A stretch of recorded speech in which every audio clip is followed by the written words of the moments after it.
Before we begin, a brief content warning. This episode contains discussion of intersex issues, including childhood surgical interventions and their long-term effects. Some listeners may find this difficult, and it may be inappropriate for younger ears. Please exercise your best judgment. I'm ready to kind of connect with people in a genuine way or not at all, you know? And so to me, I deal with a lot of people that sort of feel like the conventional wisdom of my story of being intersex is like, hey, what, keep that on the down low, like, why are you sharing that? I think because of my lived experience, I got to tell you this because this is a deal breaker for me. This is who I am. This is what I've been through. I'm not trying to force anything on you, but this is me at my most authentic.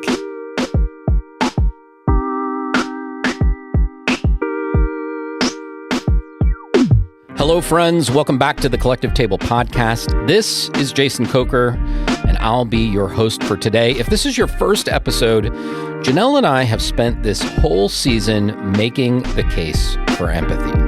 And we've been doing that by telling people's stories in a way that, I hope, makes it really clear just how good and vital empathy is to this whole business of being human. And maybe you've noticed, but one thing we've learned is this.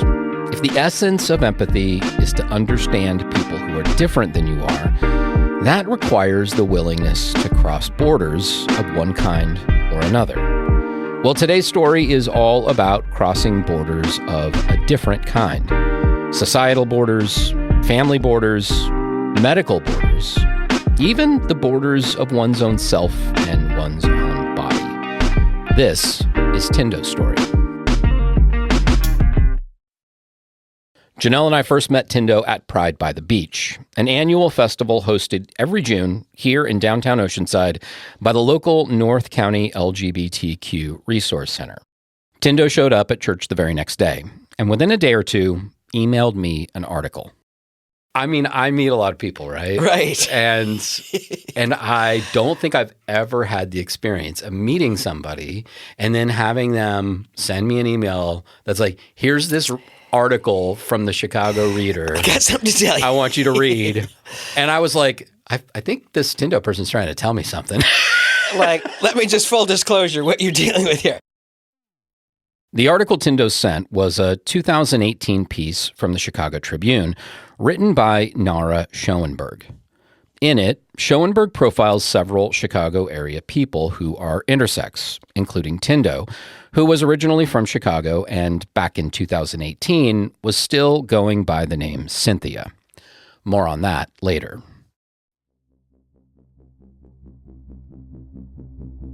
It's important to understand that people born under the umbrella term intersex have bodies that don't fit binary notions of male or female. This happens for several reasons. Sometimes they're born with female XX chromosomes and have internal ovaries, but externally their genitalia are ambiguous or male-presenting. Sometimes it's the opposite. They're born with male XY chromosomes, but their genitalia are ambiguous or female-appearing. There are also people born with XXY chromosomes. This is known as Klinefelter syndrome and is generally included in the definition of intersex because it usually affects male sex development, resulting in reduced testosterone, small testes, and infertility. There are also people born with XYY chromosomes. This is known as Jacobs syndrome and is usually excluded from the definition of intersex because it doesn't often cause problems with sex development. You may think you don't know anyone who is intersex, but chances are you do. It's quite common for intersex people to be unaware of it until they reach adolescence or even adulthood when they encounter complications in their sexual development. In some cases, people never discover this about themselves. And because of that, it's hard to know exactly how many intersex people there are. But our best estimate is they represent about 1.7% of the population. And that translates to about 5.6 million people in the United States, roughly equal to the number of Americans with naturally occurring red hair.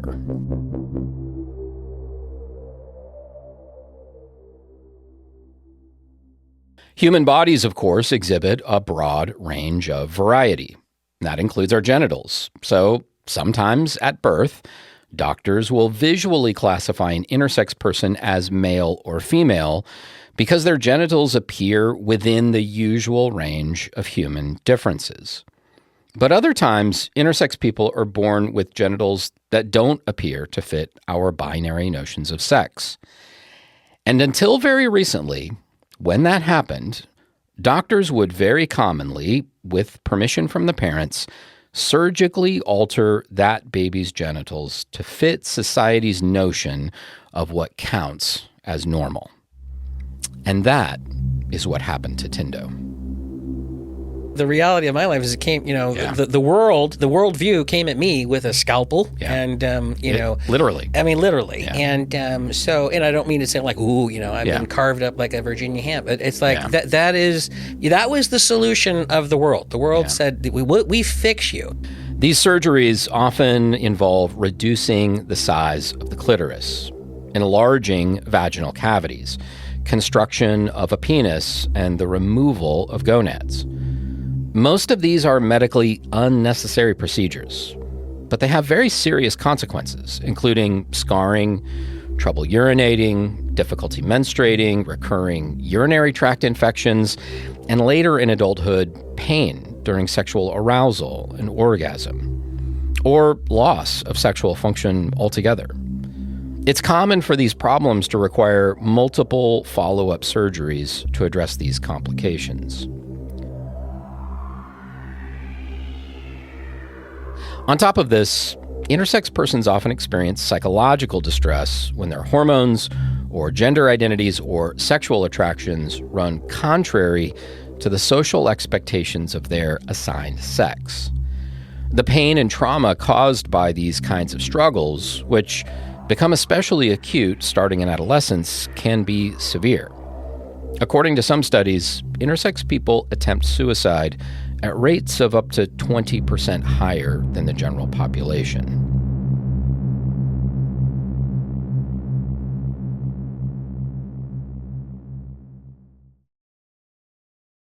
Given all this, it's important to keep in mind that intersex children did not and cannot consent to these procedures. And that is one of the most painful wounds they experience. Because I didn't even know it all. My father's retired physician. I didn't even have all my medical records. It's like I started this slow process of like, what can I find out about this? And, going back to the hospital back in Illinois where this was, the early interventions were performed on me.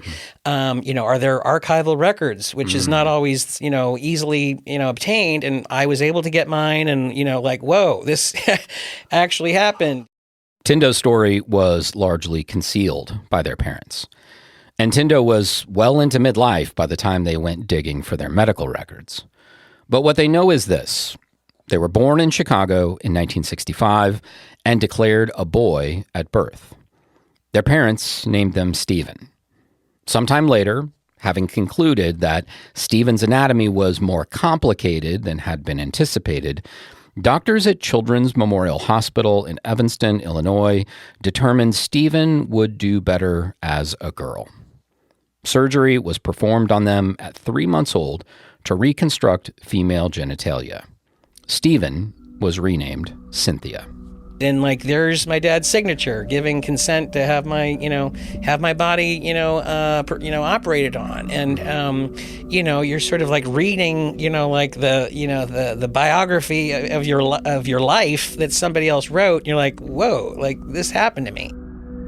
Later, the family moved to San Diego, and throughout their childhood as Cynthia, Tindo felt conspicuously different in a way they couldn't quite understand.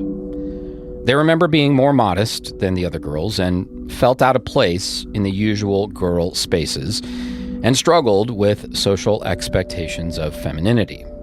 They weren't in touch with the complicated reality of their intersex body, and that led to real challenges and confusion. And then that led into the junior high years was when I was taken for the first time to an endocrinologist to like, okay, as my mother, put it, she came into my room like the night before we were going to go to a doctor's appointment. She basically tried to frame it as like, well, we're going to get you started on your period. And like for me, I wasn't a girl that was like, oh, when am I going to get my period? It wasn't like, when's my turn to become a woman, Mom? Yeah. Like I was really kind of more of like a wannabe tomboy. Tindo's parents did everything they could to reinforce their femininity. And my mother, who was overtly very kind of feminine and very feminine presenting and very womanly, she was sort of tasked with like, okay, it's time for you to go through the change here. And it was like, okay, I'm like, what's gonna happen to me? Because I was more of kind of a clodhopper, like, why do we have to do this? But I also wasn't rebellious. I wasn't a real hellraiser. It was kind of like her, like, okay, this is womanhood, like it or not.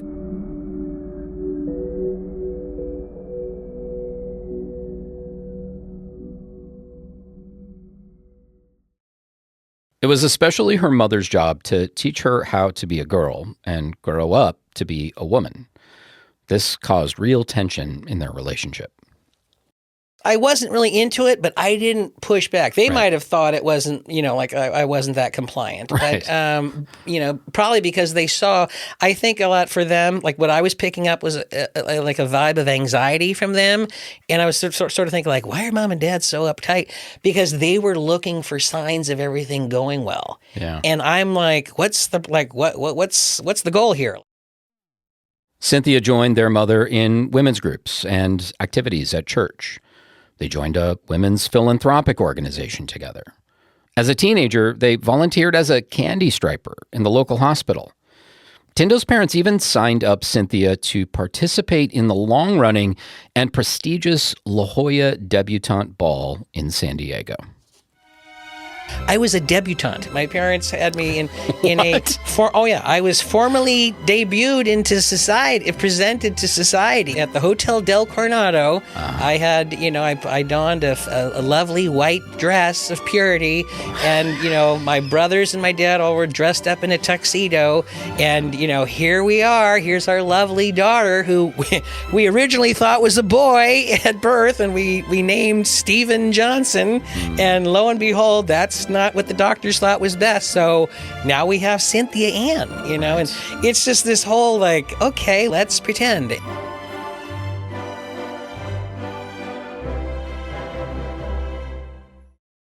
All told, Tindo spent the better part of 50 years living as Cynthia. Several years later, after their mother passed away, Tindo was done pretending. This reckoning with who they had been also produced a genuine understanding and empathy for their other selves. And this led to new possibilities for who they might become. Tindo is a nickname I was given as a child, and when I got to a point like you can say, when did you become Tindo? Like you were Cynthia. Yeah. Well, I was Stephen for 3.5 months, and then it was Cynthia. When did Cynthia say I'm done with That was probably like around 5 or 6 years ago. Yeah. Which is pretty recent. Pretty recent. Yeah. I mean, I'm 60, so it's like, all right. In new situations, I have the freedom to start fresh and say, okay, now because I'm dealing with a fresh community and fresh faces, I can start fresh as Tindo and define myself and who I am and my experience and how I want to hopefully be seen and show up authentically.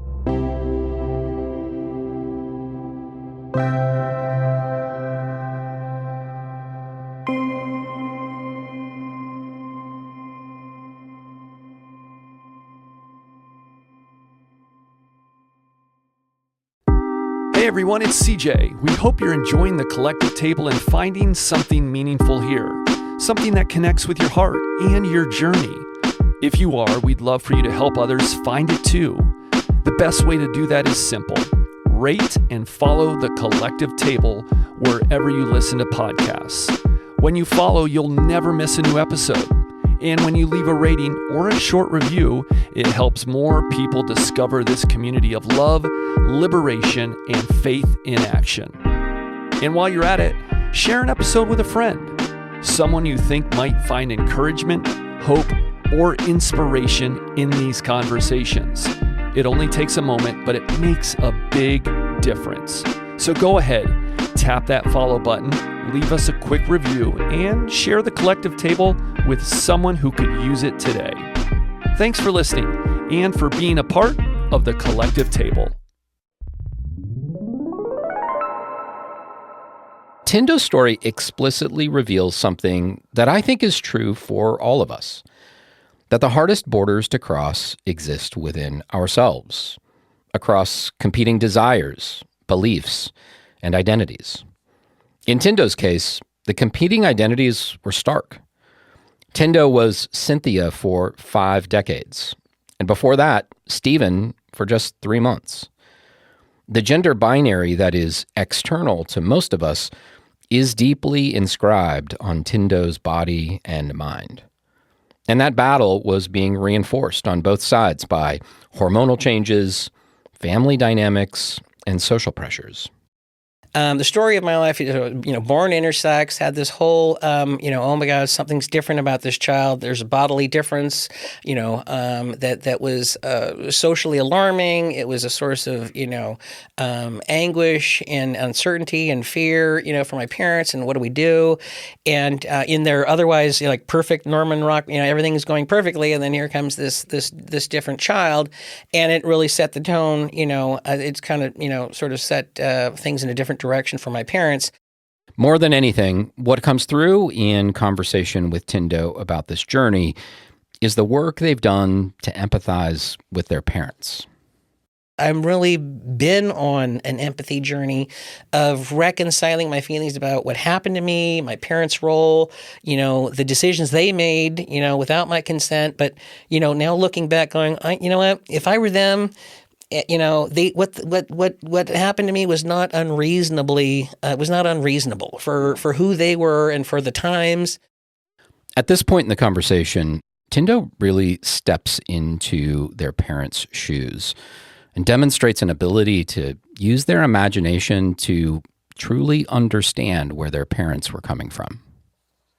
You got to look at that snapshot of these were young people that they came from a lived experience of this is how the world is, and everything was going great for them. My dad was just, starting his career as a doctor. My mom was already had my 2 older brothers, and she's a mother, and she came from her own family dynamic of adversity as a young girl. So it's everything was going great, and then here I come. So for me, in doing the hard work of sort of self-realization and looking at my own life, I have to also revisit it from the lens of their lived experience.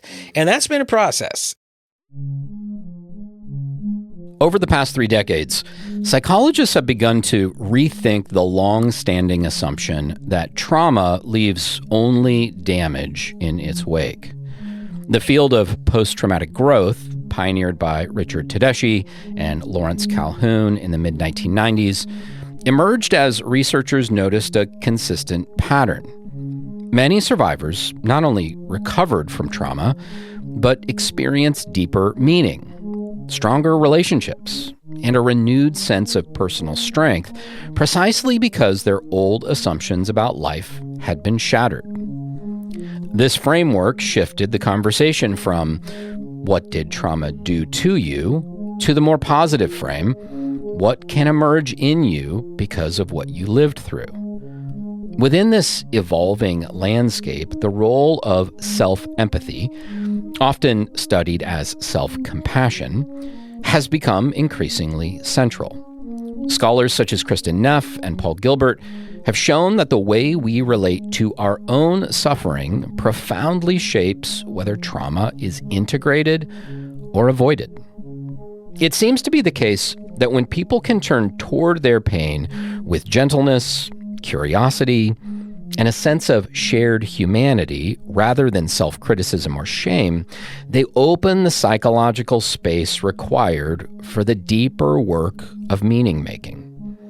Recent studies demonstrate that this kind of self-empathy predicts higher levels of post-traumatic growth by lowering internalized blame, which calms the body's threat response and enables the reflective processing that leads to growth. In this sense, self-empathy becomes a kind of inner scaffolding. It holds us steady as we confront what we would rather not feel, giving us the stability to ask more transformative questions like, who am I? What's my purpose? And how can I connect with others?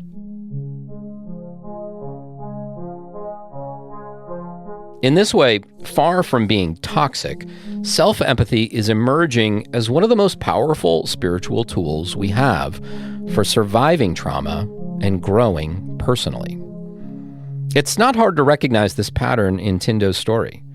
They ask these same questions with gentleness, curiosity, and courage, and it has led to greater growth and empathy for their parents. But it has also taken years, and that work isn't finished. I'm glad I still have this relationship with my father. I see him weekly, and that's important to me. Yeah. And the arc of that relationship is very much one of like a change. I see the change in him. He still holds tight to his foundation of like, well, this is what it means to be human, and I only can know this and this, and all of this, they, them, theirs, and even going by Tindo. But they keep working at it, and there's a sense of hope in the process. And I'm hoping to get there. Like I feel like I'm on this journey of getting to a place where he's going to be 90 in November, and it's like, is it possible that we could have this on Golden Pond moment where Jane Fonda says to her curmudgeonly old father I feel like we've always been mad at each other, but I want to be friends with you, and I am friends with my dad, and we do have a lot of love, but this history, this narrative, it's burned deep into both of us.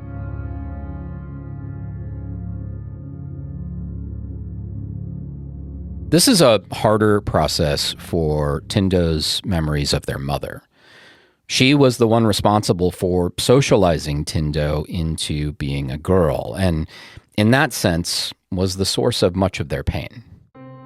Yeah, it's a gift, and it's also you gotta. It's like it's the jagged little pill. Of okay, if I'm gonna have fond, I appreciate you dropping an Alanis Morissette reference. If I'm gonna have fond feelings for her, it's because I'm gonna have to create them. I'm gonna have to want them. Yeah, and which is very much like the spiritual path. If we're gonna want this, a love of our fellow man, we're gonna have to work at it. But because their mother is no longer around, the anger related to years of hurt and being socialized into an identity that didn't fit is harder to process.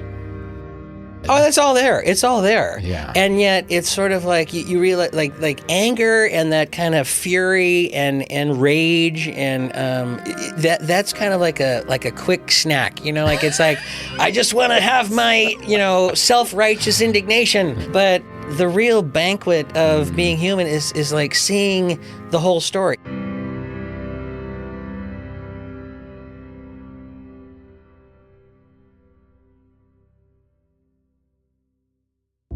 Hello, Collective Table listeners. It's CJ again. A lot of people out there might not realize that this podcast is part of a real-life faith community. The Collective Table podcast is a production of the Oceanside Sanctuary, a progressive Christian community whose mission is to foster collective expressions of inclusive, inspiring, and impactful Christian spirituality wherever it is needed. And as a 501c3 nonprofit organization, that mission is only possible because of the generosity of people just like you. So if you believe in what we are doing, if you benefit from this mission, please visit us at oceansidesanctuary.org/give to become a supporter today. Together we can keep building communities of love and liberation.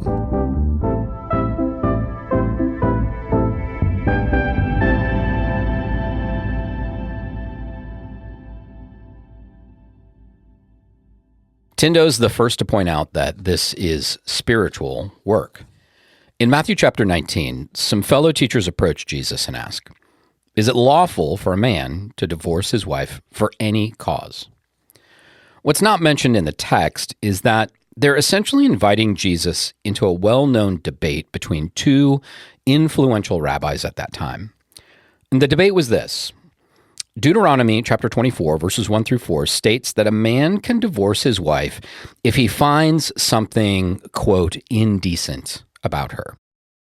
Now, Rabbi Shammai taught that this text refers to one thing and one thing only, sexual infidelity. That was the only acceptable reason, according to Rabbi Shammai, that you could divorce your wife. But Rabbi Hillel taught that a husband could legitimately find nearly anything to be indecent, including preparing a bad meal. Jesus' questioners want to know where he stands in this debate. Jesus answers that men should not be allowed to simply discard their wives for any trivial reason. This isn't a way of trapping women in marriage. It's a way of protecting them from being made destitute by the cruel and fickle whims of their husbands. But there's something fascinating about Jesus' response. First, while he agrees with Rabbi Shammai, he's uninterested in the precise legal meaning of the Hebrew word erwa in Deuteronomy 24, which is translated into English as either indecent or shameful. And that's surprising because the whole debate hangs on how that word is interpreted. But Jesus ignores that. Instead, he points to the creation story and reminds his fellow rabbis that marriage joins together the tensions of masculine and feminine in a way that no man should separate. Jesus implies something here that Philo of Alexandria stated explicitly. Philo was a Jewish philosopher who lived in Egypt during Jesus' lifetime. And he pointed out that the first human at the beginning of creation, the Ha-Adam in Genesis 1:27, is depicted by the text as androgynous. Man and woman as gender distinctions did not exist until Genesis 2:22 and 23, when God splits Adam into two distinct people. In other words, before Eve was created, Adam was intersex. Marriage, then, for Jesus, is a symbol of the ontological reality that being human means embracing and reuniting these opposing tensions. Not surprisingly, then, Tindo finds great personal resonance with this passage. When you're on a path of faith, you want to believe that there's something foundational about it that resonates as true for you personally. Like, where is the personal truth for me in the Bible? You know, and to have this person of historic position, Jesus, make reference in first person, in red ink, and to see the the written word, but the spoken word of God, of Jesus, or God in the form of Jesus, say, we all know there are eunuchs. This is the other really fascinating part of Matthew 19. When his disciples hear that men shouldn't just be able to discard their wives whenever they felt like it, they were alarmed. Maybe, they say, it's better not to marry at all. Jesus responds by saying, well, there are other options. We all know there are eunuchs. Some are born, some are made, and some choose to be eunuchs. Jesus is doing more here than simply saying, hey, you can always be single.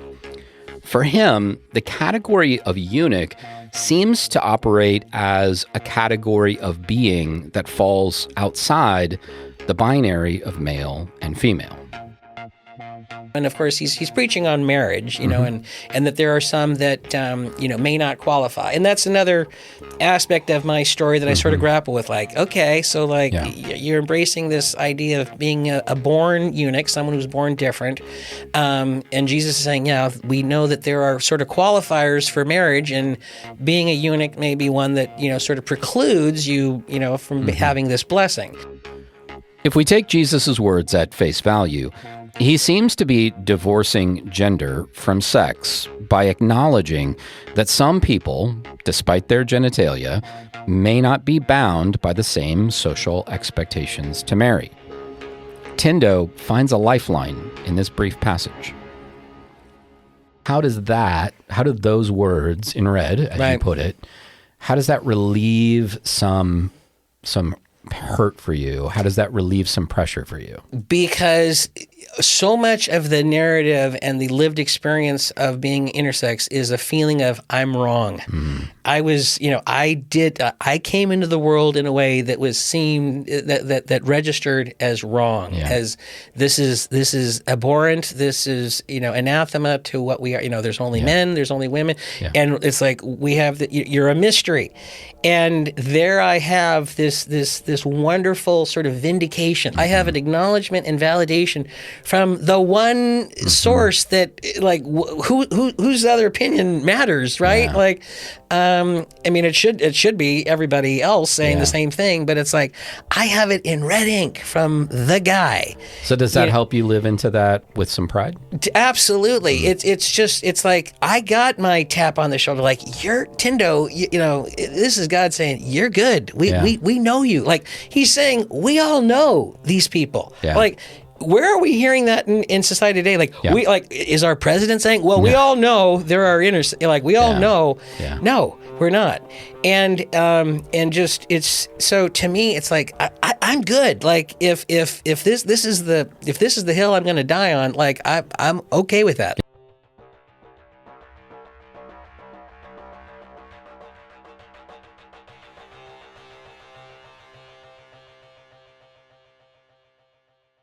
A growing body of queer, feminist, and intersex affirming scholarship argues that Jesus' reference here to 3 types of eunuchs in Matthew 19 signals an intentional recognition of gender diversity.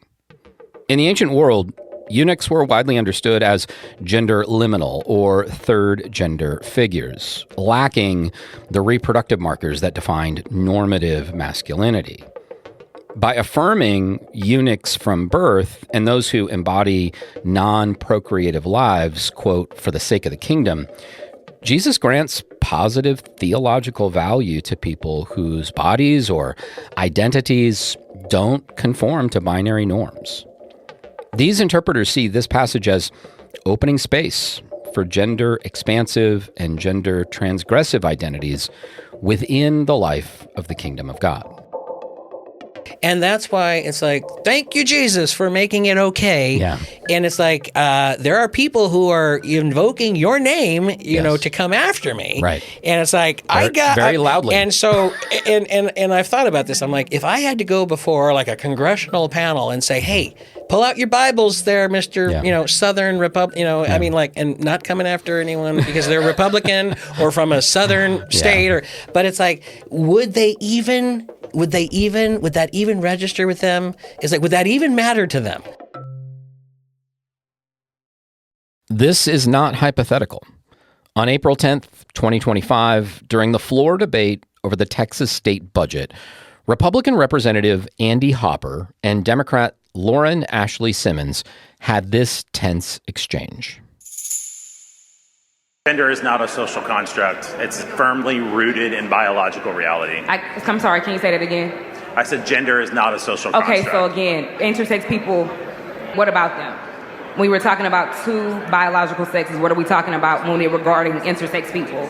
Yeah, could you explain it one more time? I think we all would like to have an explanation where we can understand it. I think we're quite following. You are not sure what intersex people are, if they exist or not, but you want to defund a program about something that you don't quite understand. I'm trying. That's why I'm seeking clarification. Yeah. So the truth that is rooted in our biblical understanding that God set forth from the beginning of creation is that your gender is fixed at birth and you cannot change it. You haven't yet answered my question about where do intersex people fall into that equation. Yeah, those intersex individuals are still XX or XY, so you can't change that. At issue here was Representative Hopper's amendment to eliminate state funding for the University of Texas at Austin and other public universities for including diversity, equity, and inclusion programs.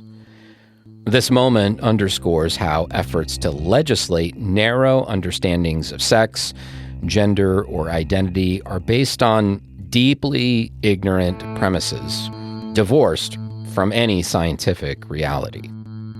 More to the point, these efforts seek to deny access to resources for people who are often the most vulnerable and normalize stigmas that will further endanger their safety.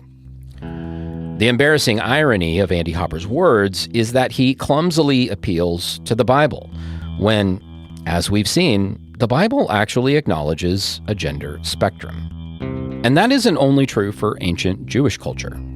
A wide variety of non-Western cultures embrace gender plural categories.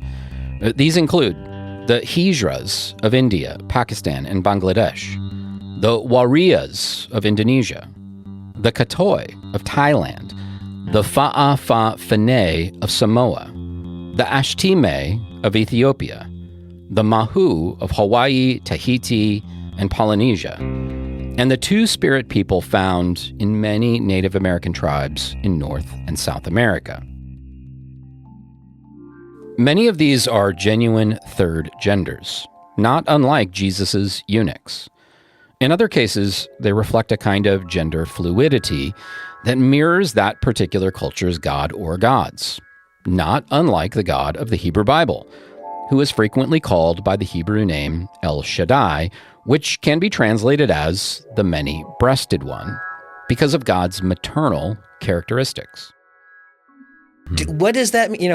What does that mean to somebody who would come to me, who would come after me, in 2025 and say, no, we're not having this third gender, no, we're going to send you to the doctor and you're going to get put through the meat grinder and you're going to come out a boy or a girl, depending on what we as society feels, is the most, reasonable approach to deal with your situation. Yeah. Like, well, we'll still go ahead and fix these funny looking kids and their funny looking genitals because we can't have that.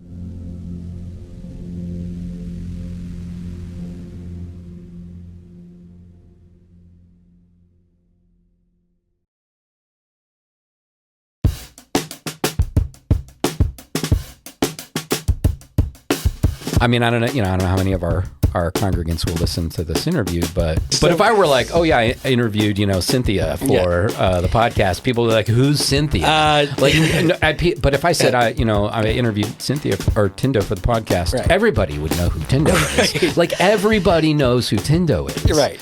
Like you are very well known here and loved here for who you are. I feel it. And that's why I'm here.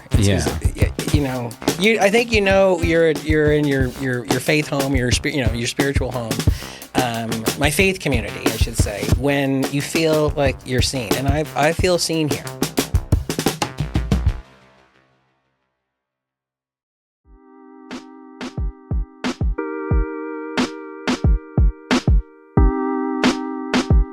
Thank you, friends, for joining us here at the Collective Table Podcast. I hope you enjoyed hearing Tindo's story. If so, would you please do me a favor and do two things. Subscribe so you'll be sure to get all of our updates. And then share this episode with a friend. Even better, share the whole season. You can find us on Apple Podcasts, Spotify, Amazon Music, or anywhere you get your favorite podcasts. The Collective Table is created by Jason and Janelle Coker and is a production of the Oceanside Sanctuary Church in Oceanside, California. This podcast is directed, edited, and produced by Nico Butler. Theme music composed by Nico Butler. From all of us here, may the peace of God be with you.